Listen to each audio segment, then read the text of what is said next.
bénissons le Seigneur qui nous a donné son Fils bien-aimé Jésus pour mourir sur la croix pour nos péchés. Et ce matin, nous voulons célébrer sa gloire en écoutant sa parole et en lui donnant la place qui lui revient dans notre cœur. Prions encore ce matin avant d'ouvrir la parole du Seigneur. Grand Dieu des cieux, toi qui as rempli nos cœurs par ton amour, nous te glorifions. Dès que ton Saint-Esprit nous dirige et que nous puissions saisir combien tu nous as aimés au point de donner ton propre Fils, bien-aimé Jésus, mourir sur la croix pour nos péchés. Conduis nos âmes ce matin, Père, et que le Saint-Esprit nous sanctifie par sa parole, que Christ brille dans nos cœurs, afin que nous soyons capables, comme il est écrit dans l'Épître aux Corinthiens, la deuxième lettre de Paul, chapitre 3, que notre capacité vient de Dieu. Nous célébrons ta gloire. Manifeste-toi encore parmi nous ce matin et bénis ton peuple. Nous te le demandons, Père, au nom de Jésus-Christ, notre Sauveur. Amen. Amen. Le message de ce matin, qui est justement la suite de notre plus grand besoin, le plus grand besoin de notre cœur, qui est d'aimer Dieu de tout notre cœur, de toute notre force, de toute notre âme, de toute notre pensée, et d'aimer notre prochain comme soi-même, de nous aimer les uns les autres comme Christ nous a aimés. Nous avons jugé bon de l'intituler que notre capacité vient de Dieu. Parce que nous avons entendu dans l'étude ce matin, Job, le plus vieux livre que nous avons dans la Bible. Si vous lisez dans Job 5, il est en train de parler de nous. Comme créatures de Dieu, des faibles créatures, avec des limites criantes, avec des questions sans réponse. Où étais-tu lorsque Dieu a fait ceci ou cela? Si vous lisez le chapitre 5 et d'ailleurs d'autres chapitres de Job, vous allez voir que l'homme sans l'Esprit de Dieu, mais nous chrétiens, sans Dieu en nous, sans Christ en nous, sommes-nous capables de produire la moindre chose? Sommes-nous capables de produire un fruit? Et aujourd'hui, nous parlons de l'un des fruits de l'Esprit qui est l'amour. Donc, dans le deuxième épître aux Corinthiens, après l'hymne de l'amour tel que nous venons de l'entendre dans la lecture de ce matin, en 1 Corinthiens chapitre 13, verset 1 à 13, tel que le frère Bernabé nous a lu, nous faisons tout de suite référence à 2 Corinthiens 3, et là nous trouvons tout de suite que notre capacité vient de Dieu. J'aimerais lire quelques passages là-dessus. Je vous invite de me suivre dans votre Bible, 2 Corinthiens chapitre 3.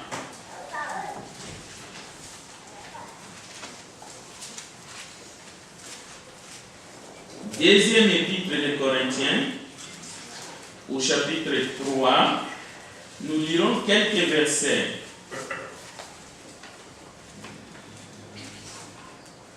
À partir du verset 4. Mais vous pouvez lire tous les chapitres. Cette assurance-là, nous l'avons par Christ auprès de Dieu. Ce n'est pas à dire que nous soyons par nous-mêmes capables de concevoir quelque chose comme venant de nous-mêmes. Notre capacité, au contraire, vient de Dieu. Il nous a rendus capables d'être ministres d'une nouvelle alliance, non de la lettre, mais de l'esprit, car la lettre tue, mais l'esprit vivifie. Mais notre capacité qui vient de Dieu ici, il ne faut pas les regarder seulement dans le cadre du ministère. Il faut les regarder dans le cadre de tous les fruits de l'esprit que nous pouvons produire. Galates chapitre 5, à partir du verset 19 jusque-là. Donc ça vient de lui, tel que l'apôtre Paul le confirme lui-même aussi, grâce au don qu'il a reçu. Je vous invite dans Romains chapitre 5. Romains chapitre 5. Nous allons lire un verset. Nous le verrons défiler tout à l'heure dans la projection aussi. Romains chapitre 5. Ça parle toujours de l'espérance. Les trois choses qui demeurent. Vous avez vu qu'il y en a trois. La foi, l'espérance et l'amour. Mais le plus grand, c'est l'amour. Écoutez le verset 5. Or, l'espérance ne trompe point, parce que l'amour de Dieu est répandu dans nos cœurs par le Saint-Esprit qui nous a été donné. Donc, tout en sachant que Dieu ne peut pas cesser de t'aimer, parce que c'est lui qui a manifesté, qui a proclamé, qui a agi du haut des cieux, qui a envoyé son Fils. Un être humain, l'homme naturel, est capable de bien des choses, telles que nous l'avons entendu dans l'hymne de l'amour au chapitre 13. L'homme naturel est capable même de brûler son corps. Pour quiconque, pour n'importe qui, membre de sa famille ou non. L'homme naturel est capable de te faire un don d'organe. Et ce don d'organe qu'il te fait peut l'amener à la mort. Mais est-il capable de faire quelque chose de plus pour plaire à Dieu?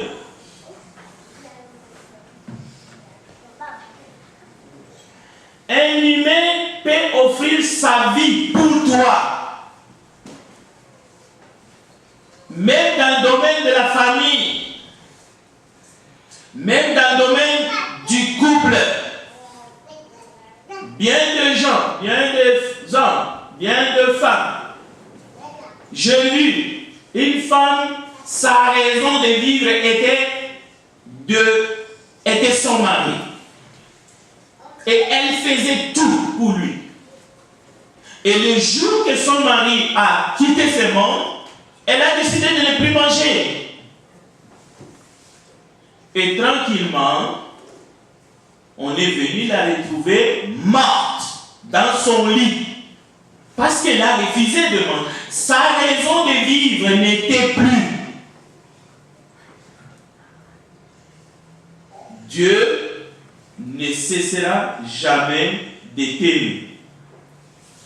Nous venons d'entendre en Corinthiens chapitre 13 que Dieu nous aide ce matin à comprendre la hauteur, la profondeur, la largeur de l'amour de Dieu pour chacun d'entre nous ce matin. Et de l'amour de Christ pour nous. Et de ce que Christ a fait pour nous rendre capables à notre tour pour produire cet amour-là. Parce que de nous-mêmes, nous ne sommes pas capables. L'homme naturel n'est pas capable de produire cet amour-là. Parce qu'il ne peut pas l'inventer. Ça ne vient pas de nous, ça vient de lui. C'est lui qui déverse cela dans notre cœur. Le frère a dit ce matin, dans l'ouverture même de la... Dieu est en nous. C'est lui qui est en nous. Et c'est lui qui produit cela en vous. Jean chapitre 3, verset 6, la Bible déclare: ce qui est né de la chair est chair, et ce qui est né de l'esprit est esprit. En écoutant l'étude de ce matin aussi, bien que j'ai noté cet exemple avant même de l'écouter, je me suis posé la question: comment un aveugle donne-t-il naissance à un enfant voyant ou non? Parce qu'un aveugle peut donner naissance à un enfant aveugle aussi. Mais comment est-ce qu'un aveugle peut-il donner naissance à un enfant qui voit? Et on peut multiplier les exemples. Est-ce que cela vient-il de la science ou de Dieu? Oui, les scientifiques sont des personnes qui croient. Parce que sur la base de rien du tout, ils ont inventé des théories. Bien sûr que parmi ceux qui utilisent ou les bénéficiaires des œuvres scientifiques, on peut bien trouver des croyants. Mais au départ, un scientifique, c'est un croyant. Donc, nous disons, ça ce sont le mystère de Dieu. Ces choses-là viennent de Dieu. La création, la reproduction, tout cela vient de Dieu. Et nous ne pouvons même pas nous expliquer comment est-ce que la vache peut se nourrir des herbes vertes, produire du lait blanc, et ainsi de suite. Ça, c'est l'œuvre de Dieu. La Bible nous dit, celui qui s'attache au Seigneur est avec lui un seul esprit. Un seul esprit. Ça, c'est la parole de Dieu qui est esprit et vie. Nous sommes là seulement pour croire à ce que Dieu a dit. Galates chapitre 5, verset 17. Mais la chair a des désirs contraires. Donc, lorsque la parole nous dit que l'amour de Dieu a été répandu dans nos cœurs par le Saint-Esprit qui nous a été donné, Romains 5, verset 5, nous comprenons par là, Dieu est en action. Dieu n'est pas en action dans les vies, seulement dans tout ce que nous voyons. Dieu est en action en nous, au plus profond de nous, c'est-à-dire dans notre cœur. Il est en action, il agit. Indépendamment de ce corps qui enveloppe notre esprit et notre âme, tout ce que vous voulez. Dieu agit puissamment en nous. Et plus loin, nous allons apprendre aussi qu'un homme ne peut recevoir que ce qui lui a été donné du ciel. Jean chapitre 3, verset 27.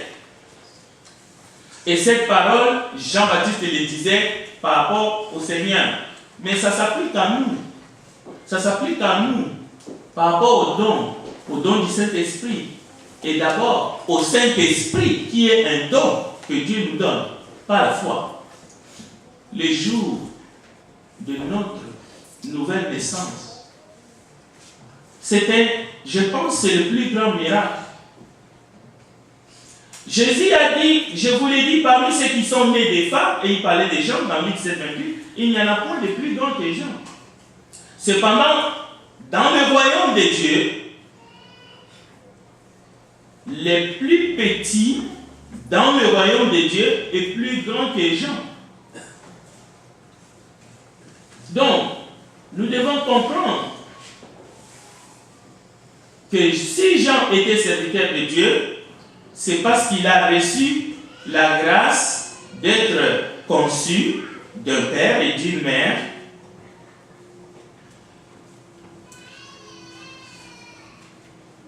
et d'être rempli de l'Esprit Saint de le ventre de sa mère, Jean-Baptiste.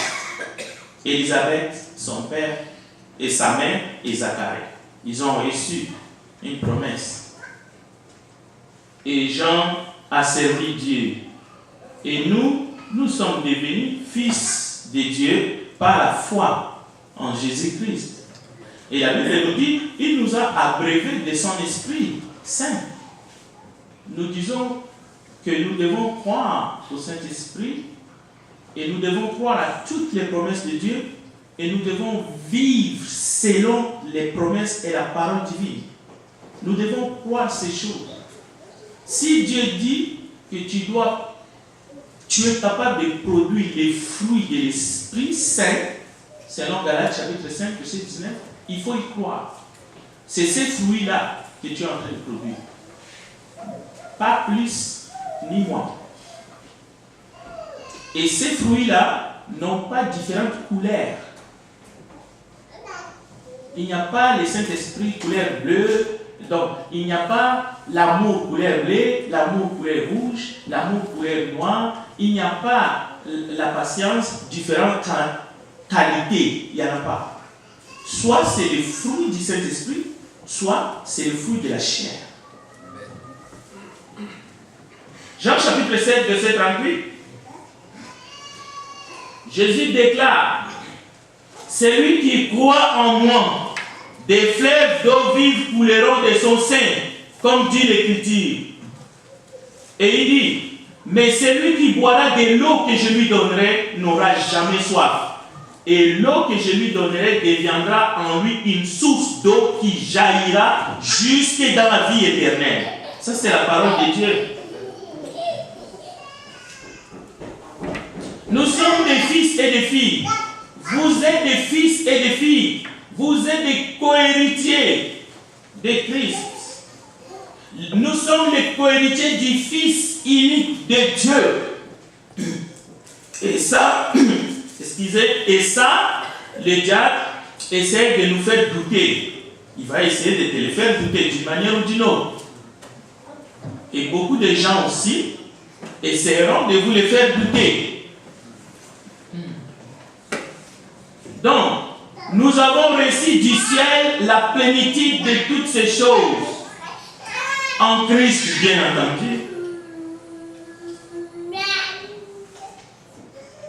Celui qui est plus que vainqueur habite en toi. Par la foi, nous devons pas seulement le croire, mais le confesser, le proclamer. La Bible nous dit, tous les trésors de la connaissance et de la sagesse de Dieu sont en Jésus-Christ. La question que nous devons nous poser à ce stade, est-ce que je suis conduit ou animé par la sagesse divine ou par la sagesse humaine? La sagesse humaine, nous le savons. C'est une sagesse qui est basée sur des raisonnements,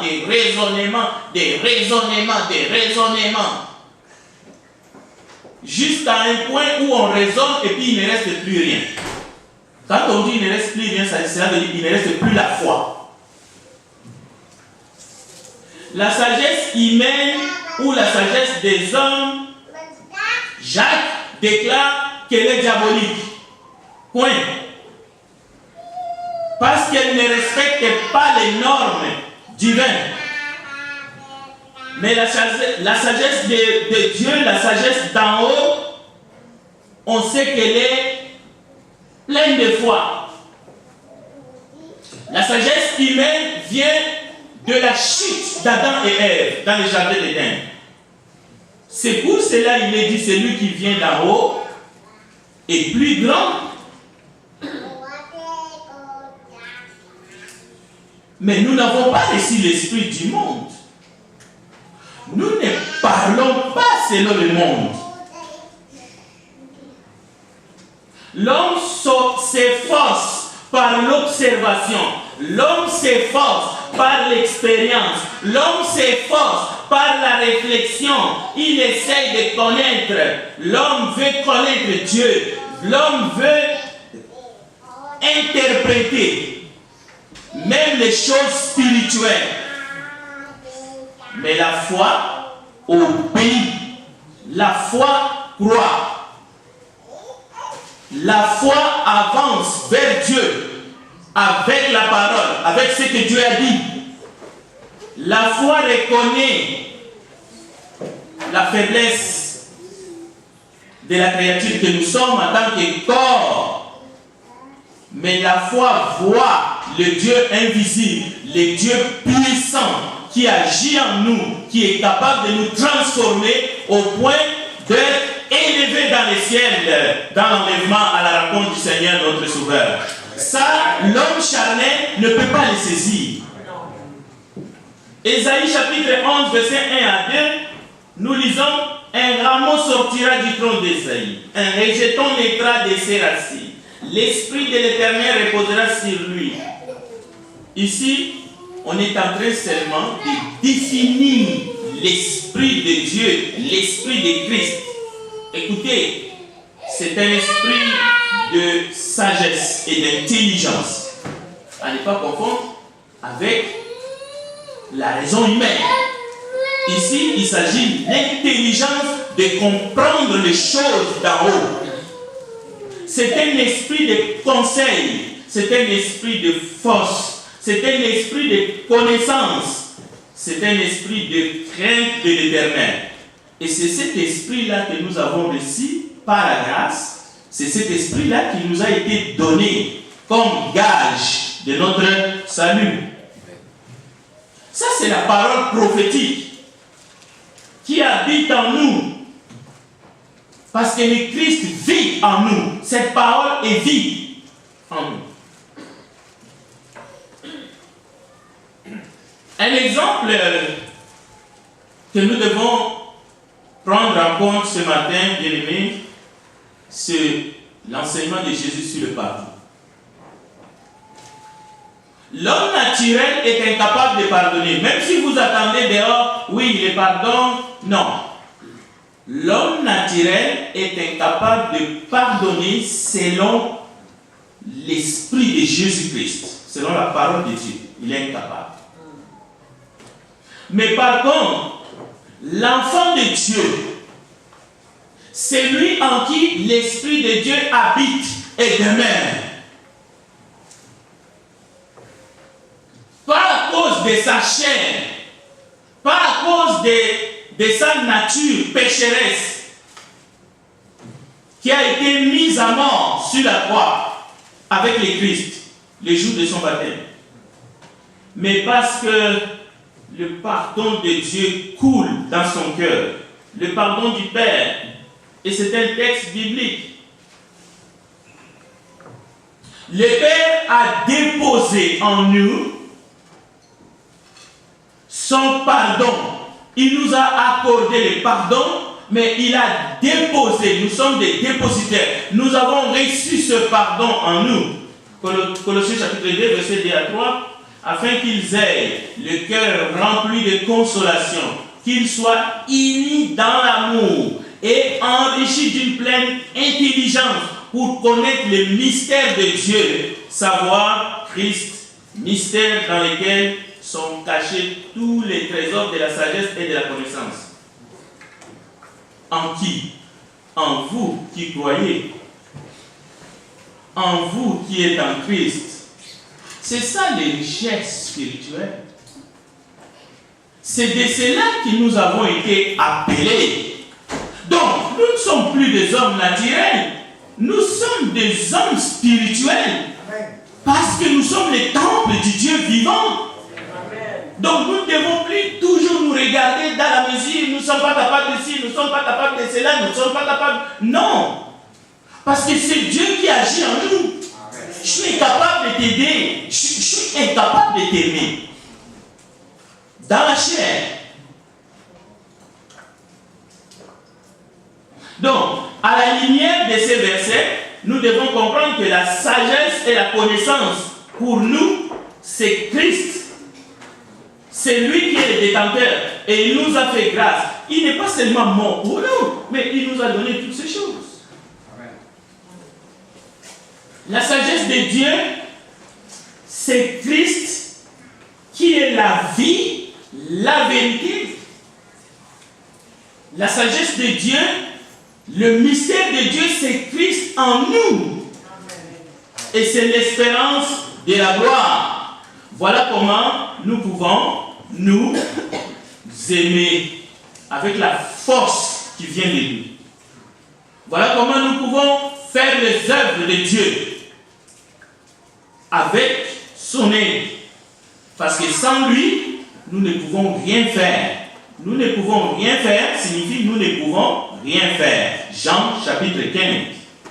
Et même lorsque les disciples marchaient pour évangéliser, il arrivait des moments où, même pour aller d'une contrée à une autre, ils dépendaient du Saint-Esprit. Mais vous allez me dire, mais comment il dépendait du Saint-Esprit? Regardez Actes chapitre 16, verset 6 à 10. Même la nuit, alors qu'ils dormaient, ils traversèrent la Mysie et arrivèrent à Troas. Là, de nuit, Paul a une vision. Un Macédonien, il n'a pas vu quelqu'un devant lui en chair et en os, mais il a eu une vision. Un Macédonien se tient devant lui et lui présente une supplique. C'est-à-dire, il les supplie, Paul, s'il te plaît, viens nous aider. Mais c'était dans une vision, c'était un songe. Viens à notre secours. À la suite de cette vision de Paul, nous cherchons à partir au plus tôt pour la Macédoine, persuadés que Dieu nous appelle à les évangéliser. Voilà comment est-ce que Dieu agit par vous, parce que vous êtes une habitation de Dieu en esprit. Ces choses, nous devons les vivre et nous allons les vivre de plus en plus si nous croyons à ces choses. Si nous croyons que Dieu agit avec nous et parmi nous, nous allons vivre ces choses. Ce ne sont pas des miracles comme ailleurs, on les distribue comme des petits pains. Non, il s'agit ici de la foi. Nous marchons par la foi. Les justes marchent par la foi. Alors, une question souvent dans les écoles de dimanche et les classes des enfants, c'est toujours comment rendrai-je au Seigneur tous les biens qu'il m'a fait. Et c'est écrit. Psaume 155, verset 12. Et la Bible dit, tout bon cœur, la sagesse ne commence pas, ce n'est pas par rapport proportionnel au nombre des années. Même tout jeune, le cœur peut être rempli de sagesse. Jésus, à 12 ans, il y a eu des témoignages qu'il croissait, qu'il grandissait en sagesse devant les hommes et devant Dieu. Alors, même nos jeunes peuvent se poser et ils se posent ces questions. Comment rendrai-je au Seigneur tous les biens qu'il m'a fait? C'est là où nous pouvons nous demander pour qui, pourquoi seriez-vous prêt de donner votre vie? Pas comme une chair à canon, comme nous le voyons ailleurs. Il y a des chairs à canon. C'est-à-dire quelqu'un qui donne sa vie et qui va s'exploser, croyant qu'il rend un culte à Dieu. Non. Mais lorsqu'on commence à se poser des questions aussi sensées, et que nous sommes en Christ, et que nous avons compris la parole de Dieu, nous arrivons à comprendre des textes simples. On ne peut donner que ce qu'on a reçu du ciel. Mais on ne peut pas donner ce qu'on n'a pas reçu. Cela veut dire, nous enlevons toute prétention que de nous-mêmes, en nous-mêmes, en tant que nature, créature de Dieu, naturelle, nous sommes capables de quoi que ce soit. C'est cette voie-là qu'il faut éteindre, d'abord, pour produire les vrais fruits. Les œuvres que Dieu a préparées en avance, alors que nous n'étions même pas conçus dans les seins de nos mamans, que lui met en nous, mais par obéissance, nous allons faire des œuvres, même en nous sacrifiant, mais pour la gloire de Dieu, pour la gloire de celui qui nous a aimés. C'est pour cela qu'il est écrit, Marie, aimez vos femmes comme Christ a aimé l'Église. Cela veut dire, cette vérité, on ne peut pas la diminuer. On ne peut pas disserter là-dessus. Si l'Esprit de Dieu habite en vous, on peut seulement dire Amen, on peut l'accepter et on peut encore demander davantage et même prier à Dieu, Seigneur, remplis-moi par ton esprit, remplis-moi par ta sagesse, fais que je puisse mettre en pratique cette parole parce qu'elle est esprit et vie dans ma vie, avec toutes ses conséquences, bien entendu. Parce qu'il faut savoir ce que signifie aimer. Aimer ne signifie pas être biaisé. Aimer signifie se tenir droit dans la vérité, dans la meilleure de ses connaissances, sans parti pris, sans favoritisme, même si ça peut nous attirer la colère et souvent la haine.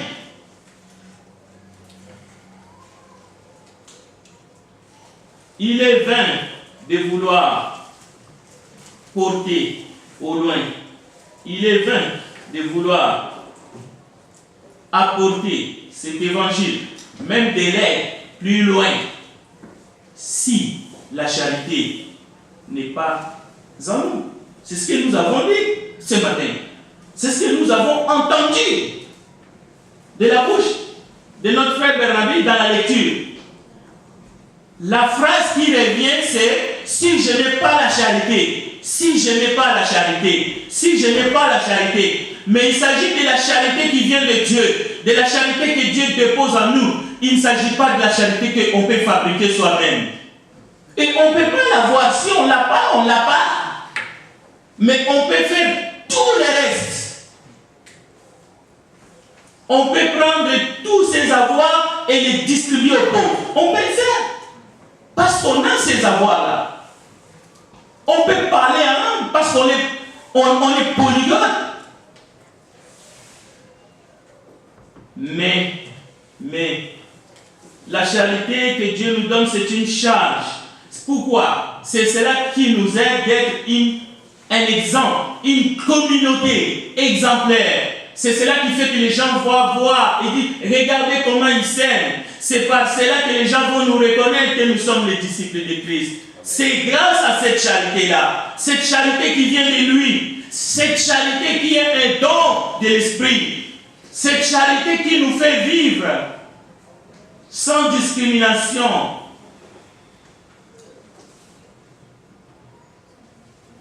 C'est un bien commun. C'est notre témoignage. C'est le premier témoignage qui compte. Si nous nous aimons en Jésus, tout est debout. La maison est debout. La communauté est debout. La vie en Christ est parmi nous.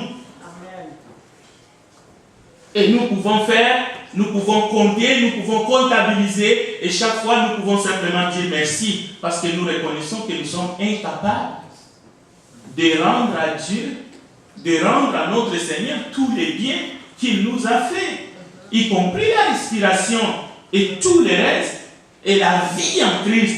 Qui peut rendre à Dieu la vie de son Fils bien-aimé qui a été versé sur la croix pour nous pécheurs? Qui peut aller jusque-là? On peut aimer son prochain. Pour l'amour de Dieu, il est possible d'aimer son prochain. Cela veut dire, avec son aide, grâce à l'amour que lui il a déversé dans mon cœur, pas grâce à moi, grâce à ce que je peux produire comme fruit, non. Grâce aux fruits de l'esprit, on peut. Oui, je dis bien que les gens sans Christ, ils sont aptes à faire bien des choses. Mais la Bible nous dit que ces choses-là sont incapables de les réconcilier avec Dieu. Nous voyons quelque chose qui ressemble à l'amour dans le monde. Mais en réalité, c'est comme deux villes qui ne peuvent se rapprocher et il n'y a pas un pont pour relier ces deux villes. Mais les gens s'activent dans les actes, dans l'altruisme. Les gens font plein de choses. Nous voyons des hommes et des femmes avoir des enfants, les élever, leur donner tout ce qu'ils ont. Nous le voyons. Mais on ne peut pas confondre cela avec l'agapé, qui est l'amour qui vient de Dieu. Non, ça, c'est Dieu seulement qui peut le déposer en vous. C'est lui qui peut le faire. C'est les liens qui nous unissent, les liens de la paix, qui est l'amour. Vous savez, à un moment donné, dans la Bible, il y a eu l'épisode de l'adoration du veau d'or. Ou bien Vous avez entendu parler du syndrome des oignons d'Égypte. L'être humain, à un moment donné, il peut facilement se détourner de l'amour du Père. Comment? En étant fatigué. Les Égyptiens, les enfants d'Israël, en sortant d'Égypte, ils ont été fatigués de la nourriture que Dieu les donnait. Ils ont dit, nous sommes fatigués de manger la manne. Nous avons besoin de la viande, nous avons besoin des oignons, nous nous souvenons des poireaux que nous étions en train de manger lorsque nous étions en Égypte. Donc, qu'est-ce que Dieu nous donne ce matin? Dieu nous donne son amour. Cet amour n'est pas le nôtre. Si vous êtes fatigué avec ce que Dieu te donne, Dieu te verse, tu vas commencer à chercher l'amour en toi. Et c'est cette démarche-là qu'il ne faut pas faire. Parce que ce que Dieu nous donne, c'est bon. C'est ça que nous pouvons donner aux autres. C'est seulement ça qui est bon. Et cet amour-là, elle est pure. Cet amour. C'est l'excellence de l'amour de Dieu que nous recevons, justement, même dans notre adoration. Dieu cherche de vrais adorateurs qui l'adorent en esprit et en vérité. Donc, l'amour à l'Église, entre guillemets, l'Église, le corps du Christ, l'assemblée de Dieu localement, a reçu. Vous allez me dire, comment nous avons reçu? Mais la Bible dit, Dieu a fait des dons aux hommes. Éphésiens chapitre 4. Donc, l'Église a tellement reçu, c'est pourquoi elle peut donner comme Jésus-Christ. Jésus nous a tellement donné, Jésus t'a tellement donné, mon frère, ma soeur, tu peux aimer comme lui. Tu peux donner ce qu'il t'a donné. Il nous a baptisés, il nous a oints, il nous a abreuvés de son esprit. Chacun selon sa mesure. C'est cela qu'il faut donner maintenant à votre prochain. Nous ne sommes pas des égoïstes. Nous ne sommes pas fascinés parce que le monde nous fait miroiter. Mais nous devons donner. Et aujourd'hui, on lutte, on parle de l'égalité. Si j'avais le temps, j'aurais pu m'entretenir un peu avec vous. On pouvait regarder dans les Écritures les 12 apôtres. Les 12 apôtres.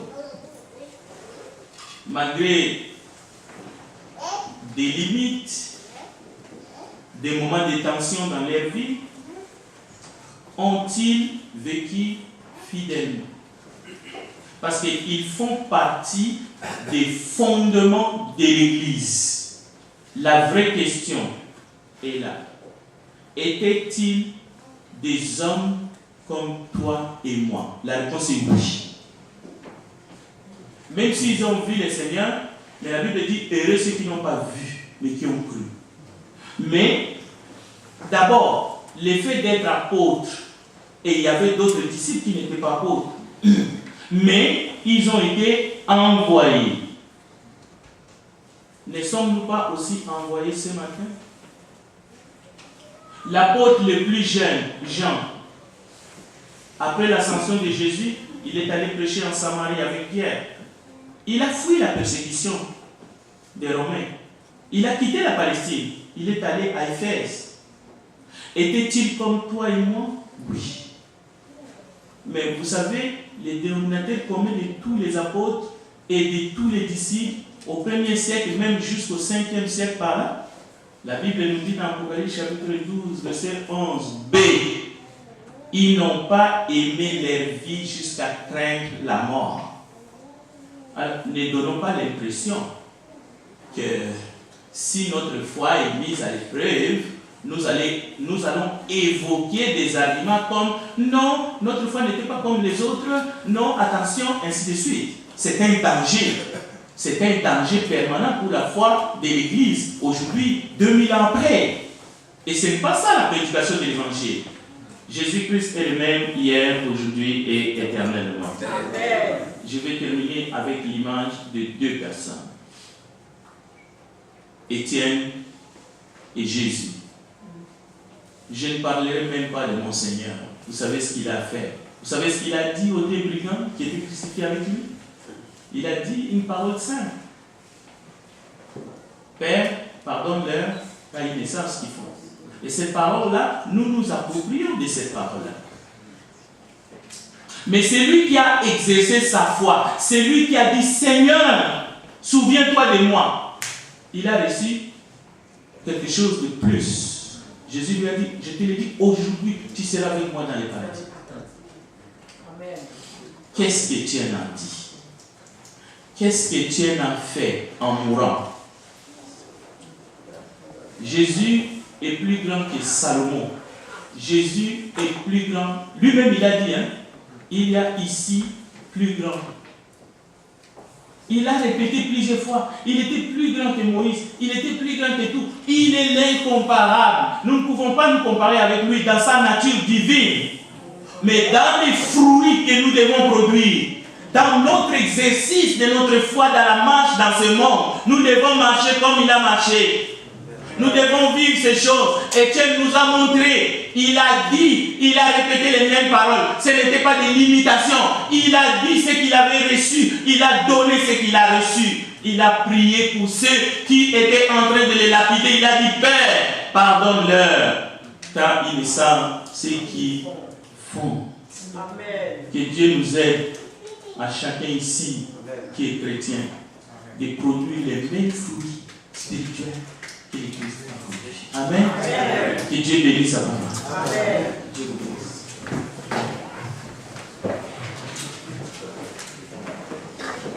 On va se mettre debout pour chanter le chant d'appel. Numéro 125. Détruire du péché le pouvoir, la force et la grâce.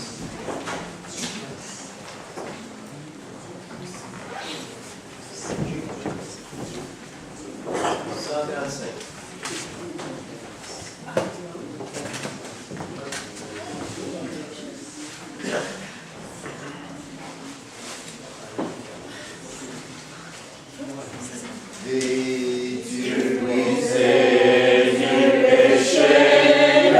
pouvoir, la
le temps presse.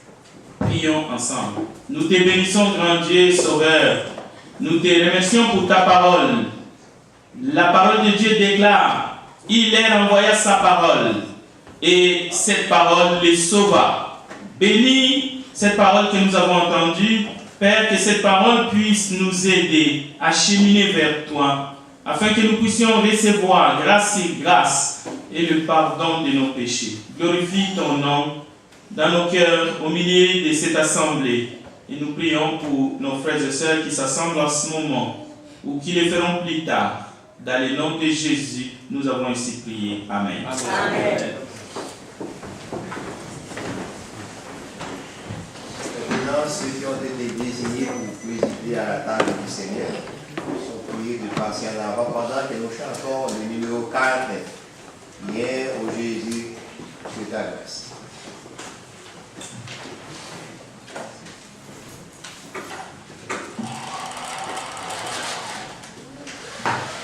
Viens au Jésus.